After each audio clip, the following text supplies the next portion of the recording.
On retrouve nos invités pour la suite du débat direction Burkina Faso.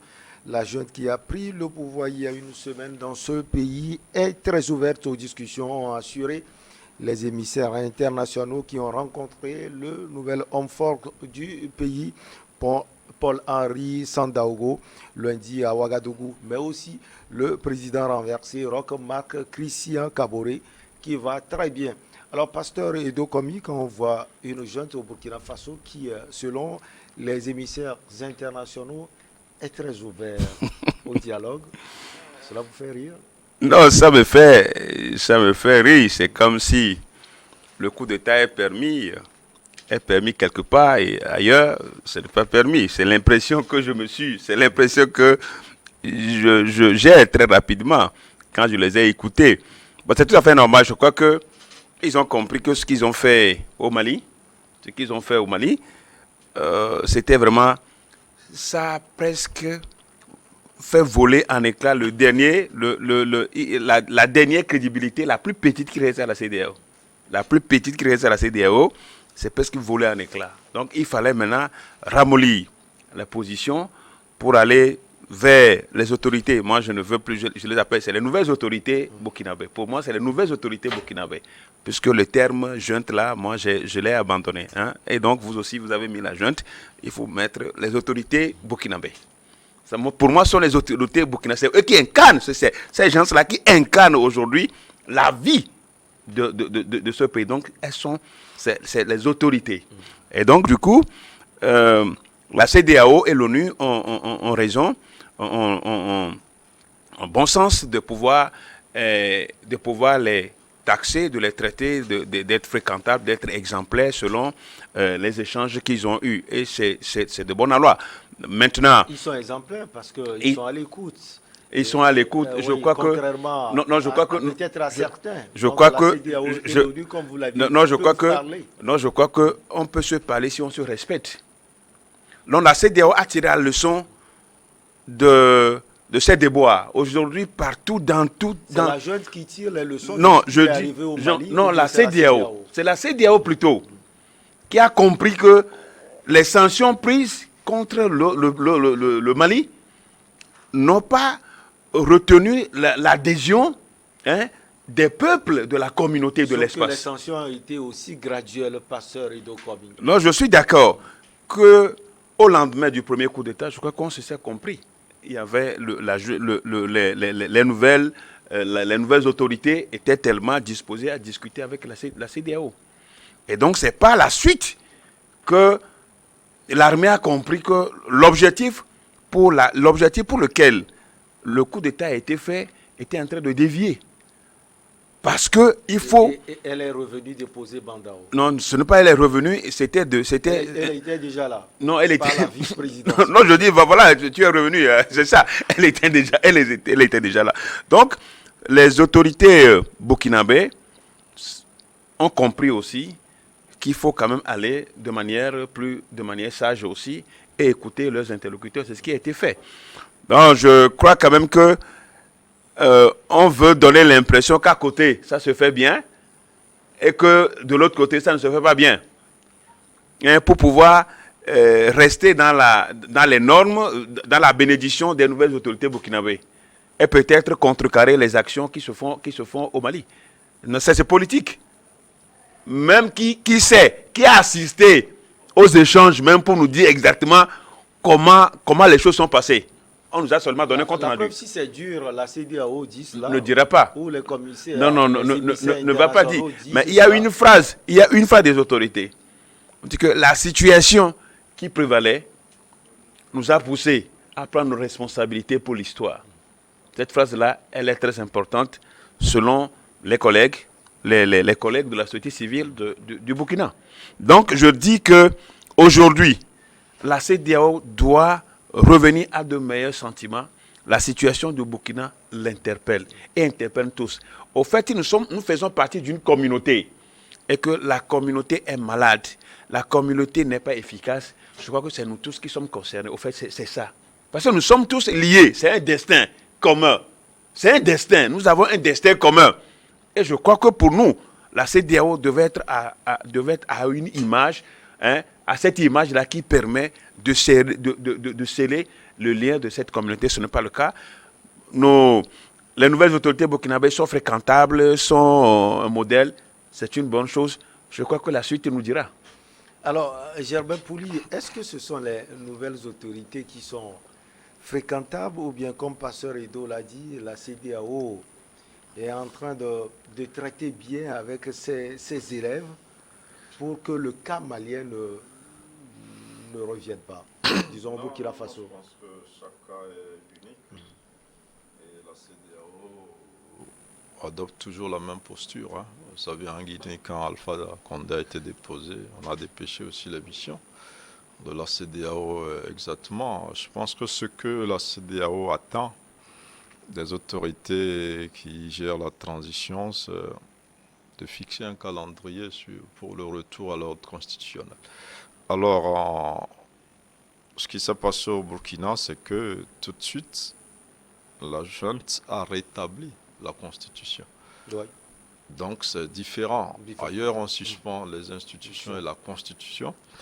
Ici, on avait suspendu la constitution. Maintenant, on l'a rétabli, mais on dit qu'on réorganise les institutions. Et à la place de la constitution, la junte a élaboré un acte fondamental d'une trentaine d'articles qui complète la constitution parce que cet acte-là va organiser la transition.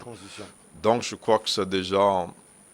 On sent que la junte au Burkina est un peu plus organisée qu'ailleurs. Elle a déjà une vision de comment elle compte gérer les choses.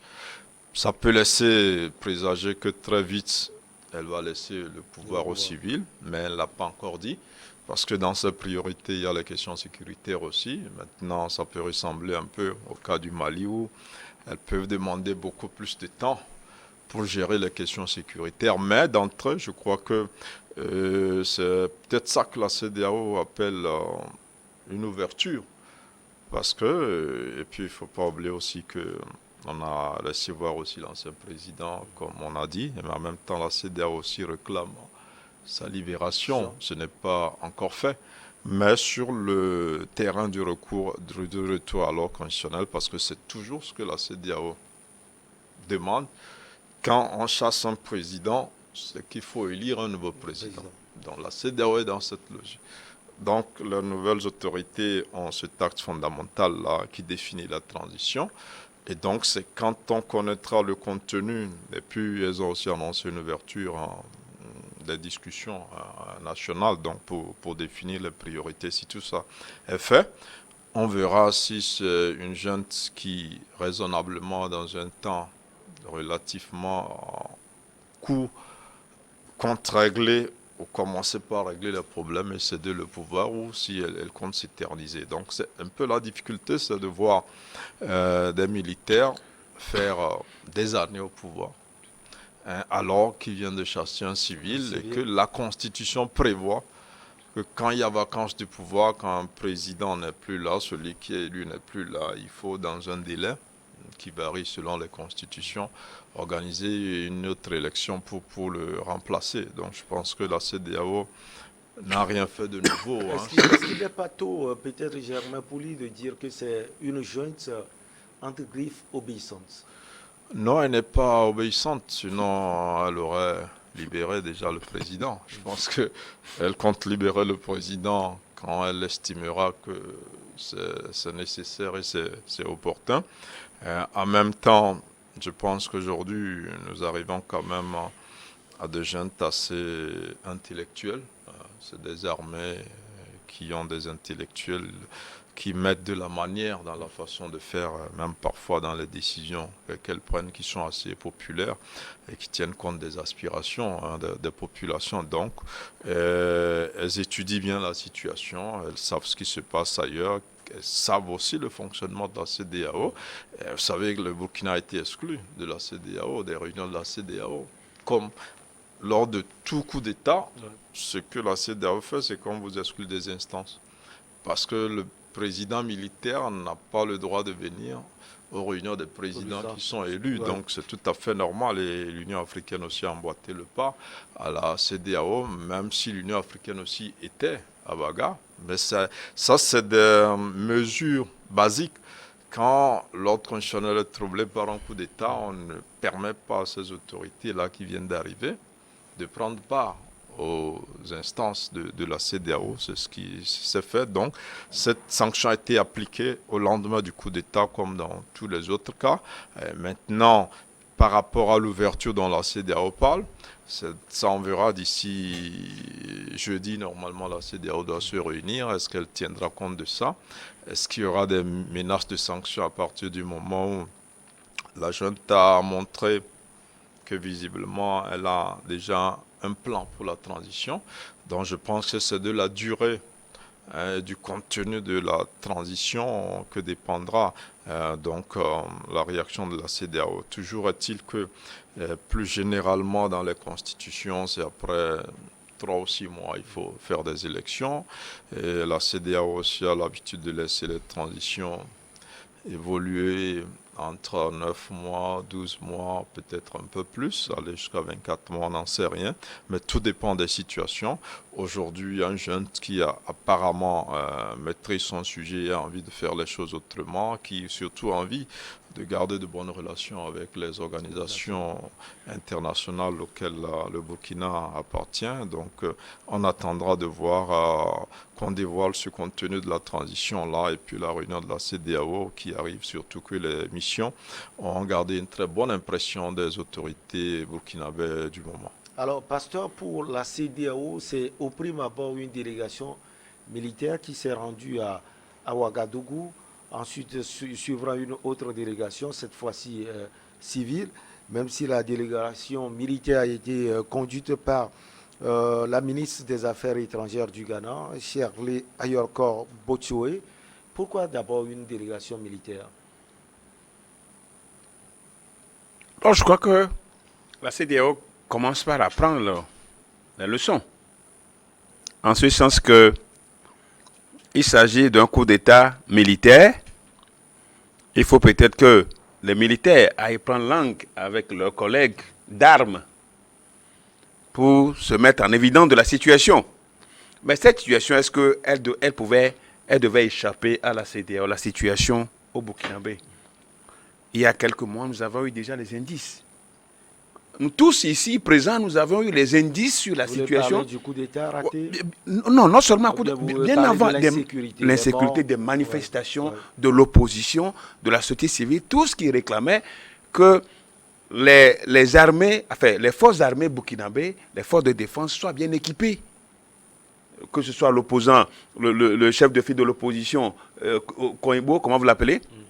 Le chef, Edi Komboibo. Et on se rappelle qu'il y avait déjà des feux, il y avait déjà de l'incendie dans cette maison. Et on attendait que la CEDEAO, cette délégation... Vous avez souhaité qu'elle fasse quoi concrètement? Qu'elle aille même bien avant au Burkina, avec cette délégation des états-majors de la CEDEAO, aller s'enquérir de la situation réellement et prodiguer des conseils à l'ex-président Roch Marc Christian Kabore. Je crois que c'est comme ça qu'une institution doit fonctionner. Au moment où le Burkina passait, on tuait des gens, des villages massacrés, vous avez des morts qu'on a eus. Donc c'était le moment le plus important, même si les forces de la CEDEAO sont déjà, il y a même les forces de la CEDEAO en principe au Burkina.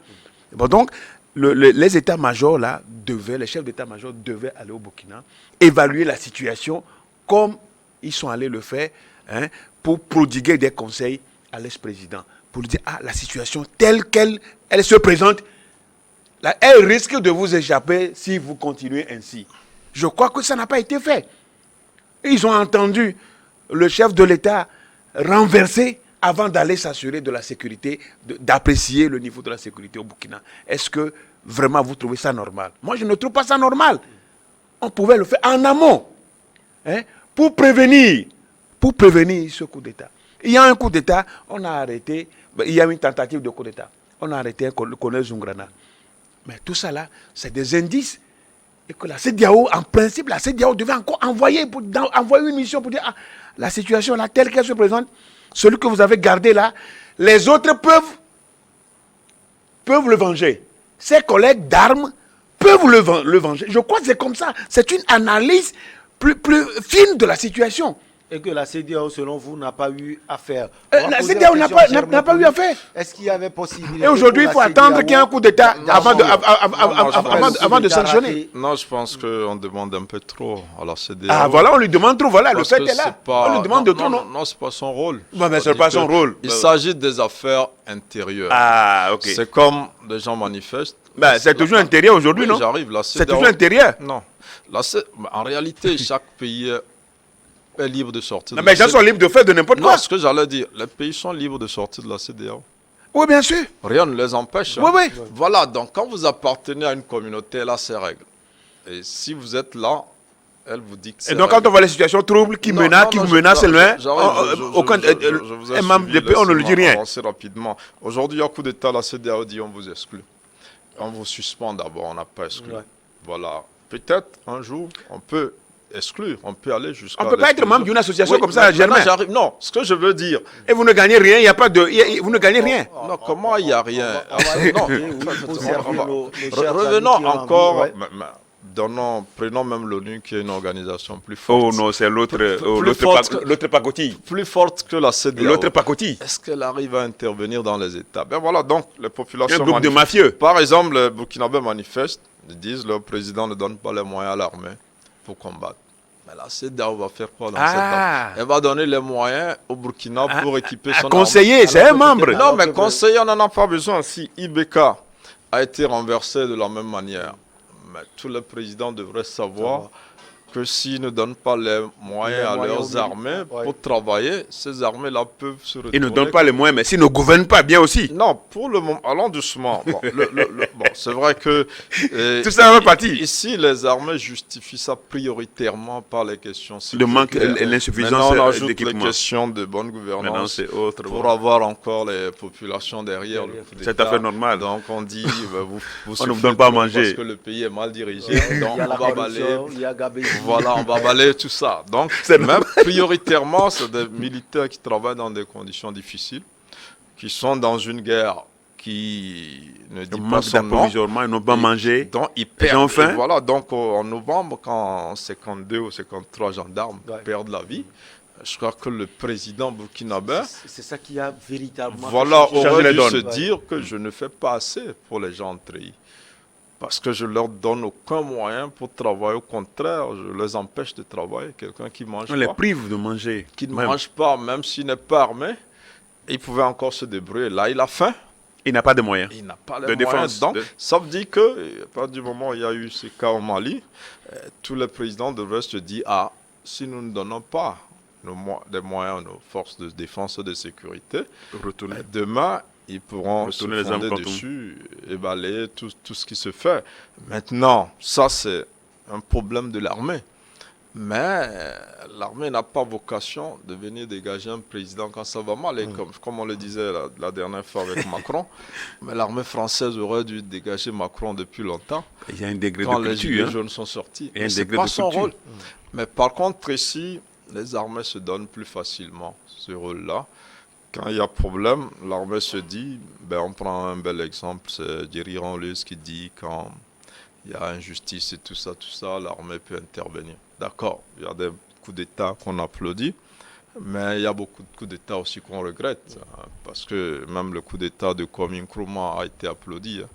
Il y a des gens qui sont sortis dans les rues d'Accra pour applaudir les militaires. Mais nous savons tous que, vous voyez, donc, je disais tout de suite qu'on donne quand même un peu trop de travail à la CEDEAO. La CEDEAO, il y a déjà la souveraineté des États. Ce que les États ont lâché à la CEDEAO, c'est sur ça que la CEDEAO fonctionne. Mais on ne peut pas venir dans une affaire intérieure, dire on a arrêté tel colonel, il faut le libérer, sinon il peut y avoir ça. Ça, c'est un problème burkinabé. Ils ont mis ça dans les mains de la justice. L'armée a repris le contrôle. Même si la CEDEAO voyait ça venir, ça ne peut pas être un conseil officiel qu'on va donner au président burkinabé. Peut-être notre président peut lui chuchoter à l'oreille, mais fais attention avec ce qui se passe dans ton pays. Donc je pense qu'en même temps, et on en a parlé sur les questions de révision des constitutions, on accuse toujours la CEDEAO, elle aurait dû aller empêcher à tel d'organiser tel référendum. La CEDEAO s'était rendue à Conakry. Oui. Avant l'élection. Avant l'élection. Oui. Mais en fait, la CEDEAO dit dans son protocole additionnel 6 mois avant une élection, on ne modifie pas les règles du jeu. Mais si les gens s'organisent le font un peu plus tôt, la CEDEAO n'est pas. Peut-être que la CEDEAO doit réviser ce protocole-là et dire 1 an ou 2 ans avant l'élection, on ne peut pas toucher aux règles. Peut-être. Je pense que ce protocole, il faut peut-être le retoucher. Mais après, je pense que les armées ont 1001 raisons pour dégager un président. Pas forcément. On a vu en Guinée, c'est pas l'insécurité. Et ceux qui ont dégagé Condé, c'est eux qui l'ont aidé à réviser la Constitution, justement. Donc ça n'a rien à voir. Ils ont aidé à réprimer la population. Voilà, ils ont réprimé ceux qui réclamaient. Pour lui faire plaisir. Oui, mais ils l'ont aidé à modifier la Constitution. Pour le faire plaisir. En réprimant ceux qui étaient contre la modification. Mais voilà, donc c'est pour dire. Après, tous les arguments sont là pour dégager un président. Et c'est ce qui met en péril la démocratie. L'idée, c'est vrai que ce qui se passe aujourd'hui, ça a dit au président, même si vous êtes élu, on peut vous dégager. Mais en même temps, il faut aussi donner une force à l'élection. Sinon, après, on reviendra comme dans les années après les indépendances, et que les gens arriveront au pouvoir par des coups d'État. Et il n'y aura plus d'élections. On se dira, bon, nous avons une élite militaire capable de gérer le pouvoir. Et puis, donc, désormais, il faut être militaire pour arriver au pouvoir. Donc, je pense que là aussi, c'est une situation qui inquiète et qui fait que la posture de la CEDEAO est normale. D'abord pour tous les présidents, parce que là, on a 3 pays. Demain, toutes les armées au Ghana, au Nigeria, un peu partout peuvent dégager leur président parce que c'est le temps de faire des coups d'État. Il suffit de dire le président du Ghana gère mal le pays, son épouse a pillé ça, son cousin a fait ça, ben c'est la gabegie, c'est une gestion clanique du pays, on le dégage. Donc je pense qu'il y a quand même cette trop grande facilité pour les armées de prendre le pouvoir. Mais dans ce pays, quand on observe, c'est des armées qui ont l'habitude de faire des coups d'État. Quand vous prenez la Guinée, quand vous prenez le Burkina et le Mali, c'est des armées qui ont multiplié des coups d'État un peu dans la sous-région. Donc c'est un peu une logique. Aujourd'hui, la CEDEAO essaie de freiner cet élan-là. Et l'insécurité est passée par là. Il y a un argument habitant aujourd'hui que certaines armées ont pour dégager le président. Et quand vous voyez un peu sur les réseaux sociaux aujourd'hui, les gens même provoquent déjà un coup d'État au Niger, qui n'existe que dans la tête des internautes. On annonce... Vous voyez, je crois que c'est un peu inquiétant.